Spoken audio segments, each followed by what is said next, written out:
Selamat pagi, Ibu Bapak, Saudara yang dikasihi Tuhan Yesus Kristus. Salam sejahtera bagi kita semua. Selamat berjumpa kembali dalam Sapaan dan Renungan Pagi atau Saren Pagi GKI Salatiga. Hari ini, Sabtu 17 Juli 2021, bersama saya, Penatua Adita Sutresno. Ibu Bapak Saudara yang terkasih, sebelum kita membaca dan merenungkan firman Tuhan, mari kita berdoa terlebih dahulu, memohon pimpinan Roh Kudus dalam merenungkan firman Tuhan pagi ini. Mari kita berdoa. Allah Bapa kami yang bertahta di dalam kerajaan surga, kami bersyukur untuk pagi ini. Kami diperbolehkan bangun dan menghirup udara yang segar. Ini adalah bukti dari pemeliharaanmu bagi kami. Sebelum kami memulai aktivitas kami hari ini, kami ingin mengawalinya dengan membaca dan merenungkan firman-Mu. Buka hati dan pikiran kami, supaya firman-Mu benar-benar tertanam dalam hati kami dan dapat melakukan dalam kehidupan sehari-hari. Dalam nama Tuhan Yesus, kami telah berdoa. Renungan hari ini saya beri judul, Bertolong-tolonglah menanggung bebanmu. Bacaan kita ambil dari Galatia 6 ayat 2. Bertolong-tolonglah menanggung bebanmu. Demikianlah kamu memenuhi hukum Kristus. Cara untuk melaksanakan perintah Kristus dengan mengasihi sesama yang paling sederhana adalah yang Paulus sarankan, yaitu bertolong-tolonglah menanggung bebanmu. Pada masa sulit seperti sekarang ini, kita menghadapi masa pandemi COVID-19, kita semua dihadapkan pada situasi yang berat dan mencekam. Sebagai orang percaya, seperti tertulis di dalam Galatia 6 ayat 2, mengingatkan kita bahwa sebagai orang-orang percaya, kita memiliki kewajiban untuk saling menanggung beban yang dipikul oleh saudara-saudara di sekeliling kita. Bagaimana caranya? Sebenarnya Yesus sudah memberikan teladan dan cara bagaimana saling menanggung beban itu. Hal itu tertulis dalam Matius 11 ayat 28 hingga 29, di mana Yesus memanggil semua orang yang berbeban berat datang kepadanya, dan Ia akan memberikan kelegaan pada mereka.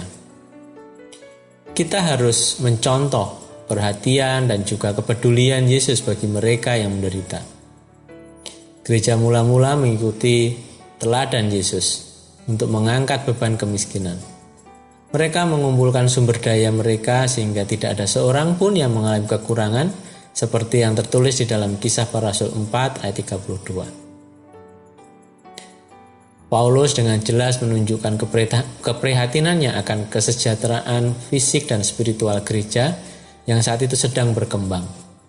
Dia berpuasa, berdoa, dan mengirim utusan ke mereka. Meskipun ia sendiri mengalami penderitaan, yaitu suatu duri di dalam daging. Orang percaya tidak bisa menunggu sampai hidupnya tanpa rintangan dulu, baru menjangkau orang lain. Sama seperti Paulus, ia tidak akan menunggu duri dalam dagingnya hilang dulu, baru kemudian menjangkau jemaat.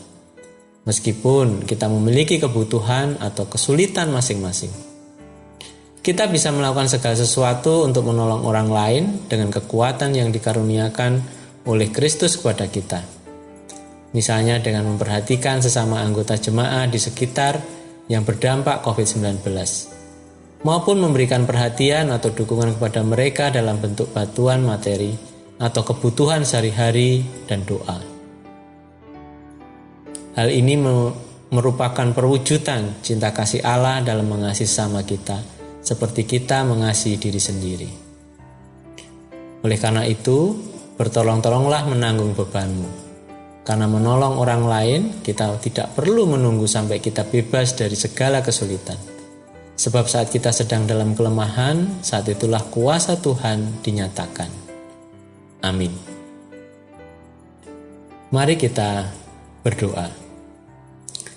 Ya Tuhan yang Maha Kasih, Kami bersyukur untuk firman-Mu yang boleh mengajarkan kami pentingnya saling menolong sesama kami, terutama pada masa pandemi seperti saat ini. Ajar kami selalu untuk peka terhadap kebutuhan orang-orang di sekitar kami. Ajar kami untuk kami percaya bahwa kuasa Tuhan nyata di dalam setiap kelemahan kami. Mampukan kami untuk berani mempercayai bahwa kami dapat menjadi saluran berkat bagi orang-orang di sekitar kami, bagi anggota jemaat Kristus di sekitar kami yang terdampak COVID-19. Kami berdoa supaya Engkau memberikan kesehatan bagi kami semua, baik bagi kami, saudara kami yang saat ini sedang mengalami sakit, bagi saudara kami yang sedang menjalani isoman, supaya Engkau hiburkan, beri pengharapan dan kesehatan selalu. Bagi kami, saudara kami yang berdampak secara ekonomi karena pandemi ini, kiranya Engkau mampukan untuk selalu percaya bahwa Allah akan mencukupkan kebutuhan mereka. Karena Engkau Allah tidak pernah meninggalkan mereka sekalipun. Demikian pula kami mempercayai bahwa Allah selalu menjagai dalam aktivitas kami hari ini. Inilah doa kami. Dalam nama Tuhan Yesus Kristus kami telah berdoa. Amin. Selamat beraktivitas, teruslah saling menolong dan menanggung beban bersama-sama. Tuhan Yesus memberkati kita semua.